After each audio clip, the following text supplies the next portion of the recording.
Okay, as promised, a video on neck training. As you can see, I'm giving the video from inside my office at the house because I'm going to be showing you self-administered manual resistance neck exercise. I elected to do this because not everyone has access to weight-based neck training machines, and even if you did, there is some danger in using those if you let your ego get in the way. If you try to complete a repetition that you shouldn't by using some sort of body English, there's a lot going on in and around the neck where you could hurt yourself with all the exiting nerve roots and such. So I think neck exercise done on machines or manual resistance neck exercise administered by an instructor needs to be done by a very knowledgeable instructor and an instructor that is very attuned to their client and knows the limitations of their range of motion and can communicate well with the client. As opposed to self-administered manual resistance for the neck, you kind of can auto-regulate your comfortable range of motion, the amount of force that's applied in different areas of the range of motion, and you can make the resistance almost perfect. I thought about incorporating anatomy drawings of the neck like we did last time, but I think that would probably just muddy the water a little bit. I want to talk in more broad conceptual terms. First is that neck musculature is somewhat like the shoulder musculature. You have the larger superficial muscles that really are the component that are responsible for moving the head and neck against meaningful degrees of resistance. And then you have deeper neck musculature, which, while it does contribute to movement of the neck, it does so in a synergistic way with the more superficial muscles, but it also provides three other components. And this is especially true of the upper cervical spine. We'll discuss that in a minute. And those three components are stabilization, proprioception, and range limiting. We'll talk about that a little bit more. So the neck, when you're flexing and extending the neck, lateral movement of the neck and rotation of the neck, particularly in flexion and extension, there seems to be, by feel, two different components to it. One is a sense of the neck sliding forward almost as if it was on an incline. And this is dictated somewhat by the angled relationship of the facet joints from one cervical level to the other. So there's a component of neck flexion and neck extension that feels like sliding forward and back. And then there is another component of neck flexion and neck extension that feels very rotary. So that's more of a rotary motion that's occurring at the upper cervical spine. Most of that rotary motion is occurring at C1 and C2. So C2 is a vertebral body that has a projection like a thumb sticking up called the dens. And C1 is a circular structure that rotates on top of it. So you can have forward flexion, backward extension, lateral movement, and rotation all happening around that joint. And those are more rotary and more acute in nature. And there are tiny little muscles that connect the C1, C2 interface to the base of the skull and produce these rotary movements, but largely they serve a function of stabilization and proprioception. What we find is training those very deep muscles doesn't take a lot of applied force because they really don't have much in the way of contractile elements that are responsive to stimuli in terms of muscle growth and strengthening. Largely, they're either connective tissue or they have a large amount of spindle apparatus within those little tiny muscles, and those provide proprioceptive feedback.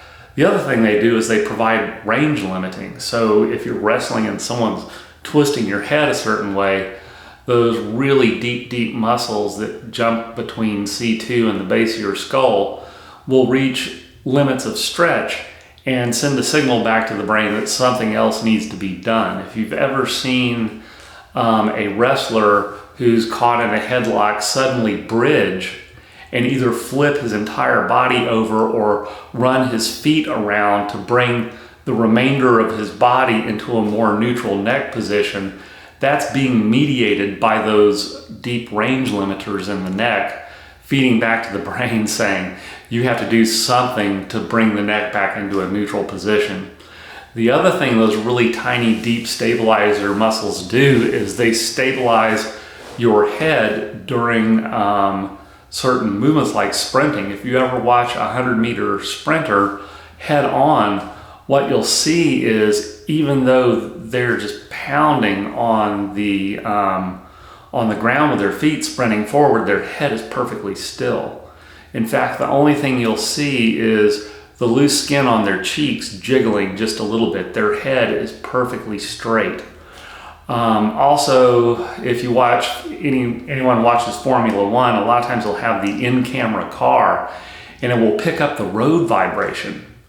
And it's almost like you can't see what you're doing, and you can't imagine how a Formula One driver can even focus with all that road vibration being transmitted upward. But actually these tiny neck stabilizer muscles, in conjunction with the vestibulocochlear apparatus in your ear and the extraocular muscles of your eye, smooth that all out. So they're seeing perfectly smooth, even though a camera, even one that's on a gimbal, will pick up a lot of road vibration.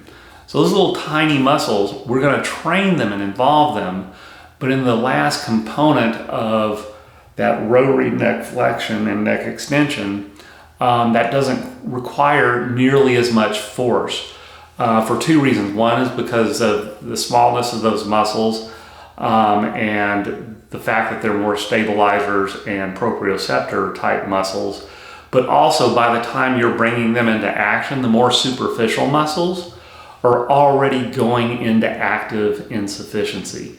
What that means is the actin and myosin bridges have crossed over as much as they can, and now they are completely bottomed out and cannot contract any further. So also, you are not going to transmit as much force in full flexion or full extension because the more superficial muscles are already in active insufficiency, and the muscles on the opposing side are in passive insufficiency because they are overstretched to the point that they can't really interdigitate their actin and myosin filaments.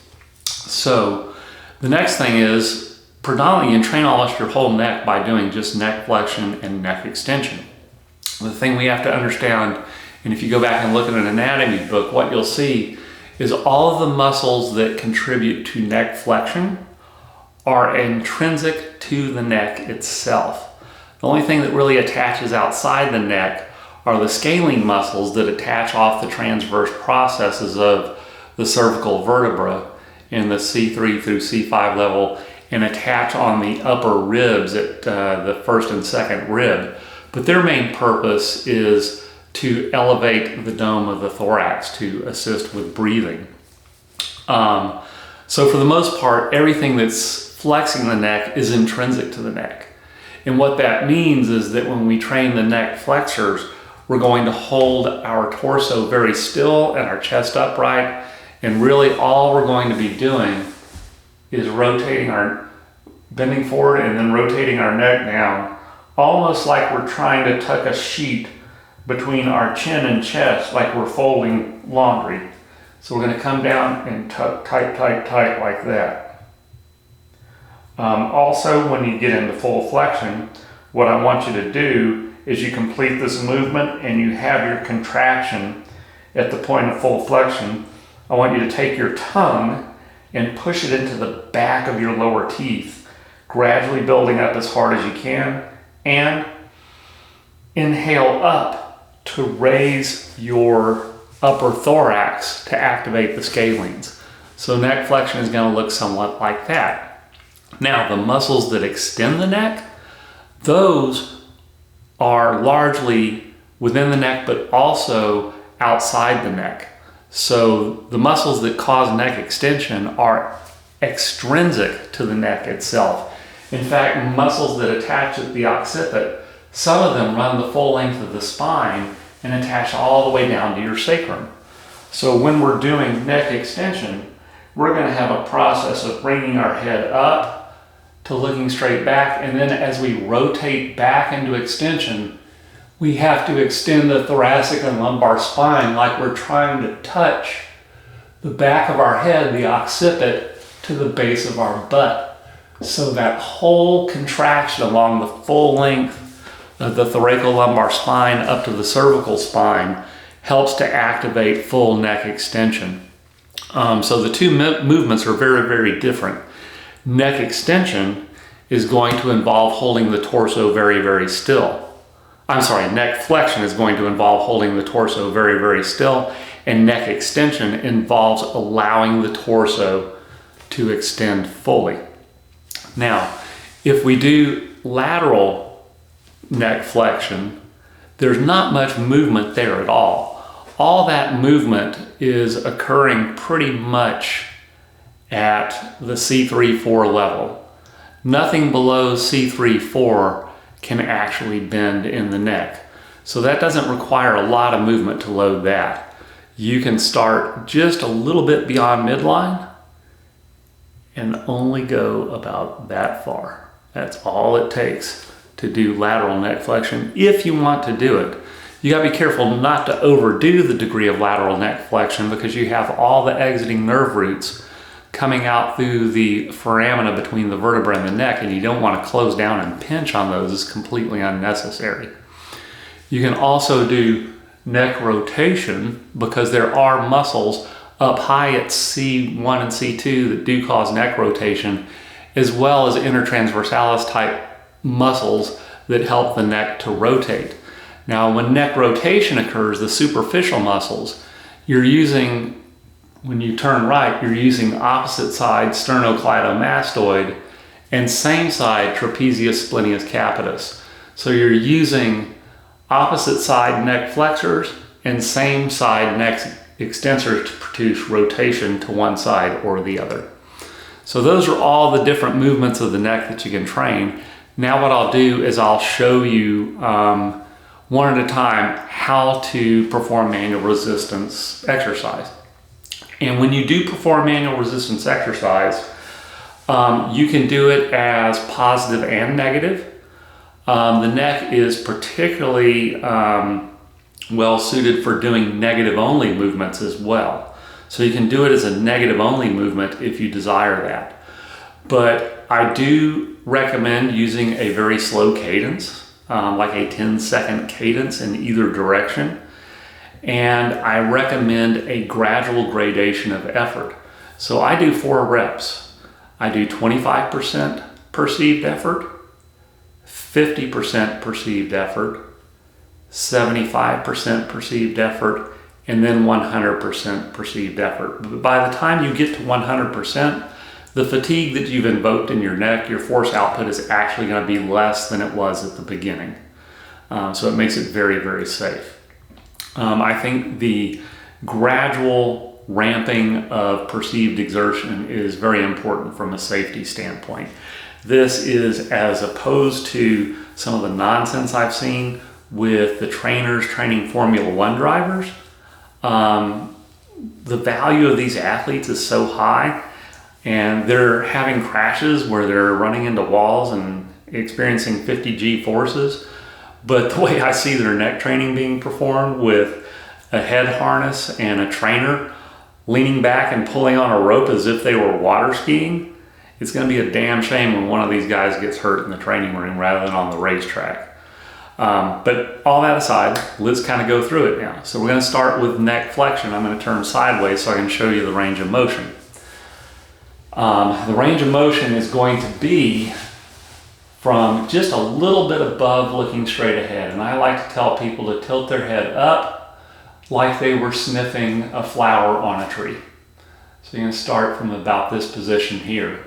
You're going to use the heel of the hand on the cheekbone and the heads of the metacarpals right there on the eyebrow. And you're going to distribute force evenly between the two. And then from there, with 25% effort, you're going to start pressing into your hands for a slow 5-second ramp up. And then you're going to rotate around slowly over 10 seconds with 25% effort, keeping your chest high and tucking your chin like you're going to pinch a sheet between your chin and chest, like you're folding the sheet. As you approach this position, close your mouth, push your tongue into the back of your teeth, and as you build up to your full contraction, breathe in to raise your chest up. Then from that position, gradually start overtaking for the negative until you're brought back to your starting position, and then slowly circle back to change directions, building pressure to your 50%, and then rotating back around.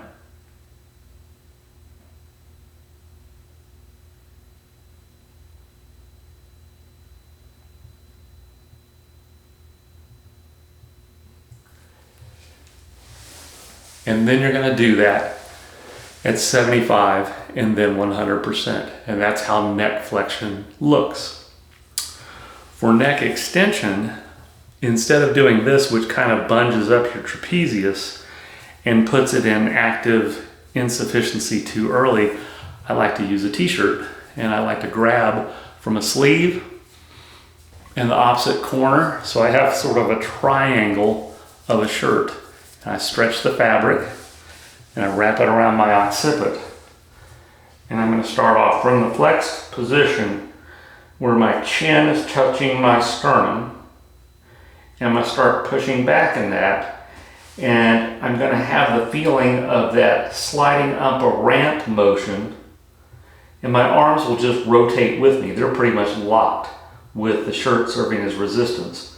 So I'm going to go that ramp up position until I'm looking straight ahead, and then I start to rotate my head back while I let my back arch and the back of my head reach for the base of my sacrum and really extend the whole thing, and then gradually change directions.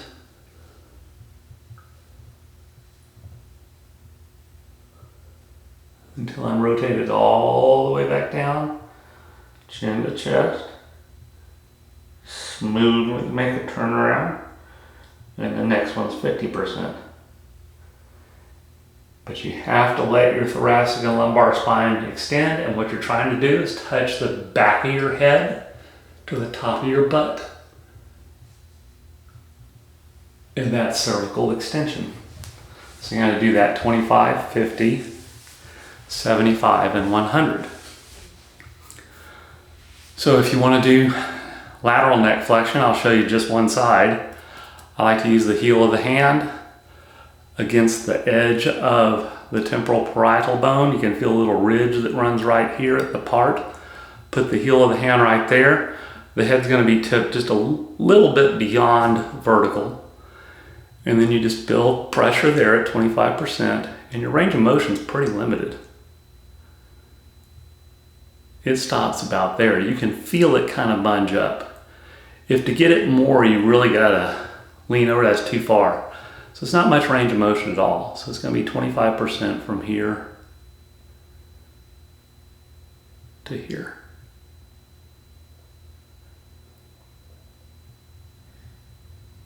So not much at all, okay? Same thing with the opposite side. You can also do rotation, and that involves heel of hand on kind of the jaw and the balls of the fingers on the zygoma with this up here.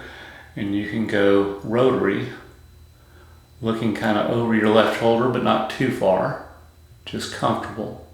And you're going to rotate around like so. And this is working opposite side sternocleidomastoid, same side neck extensors, trapezius and otherwise. And then the negative goes back in the opposite direction. And that's 25, 50, 75, 100, like that.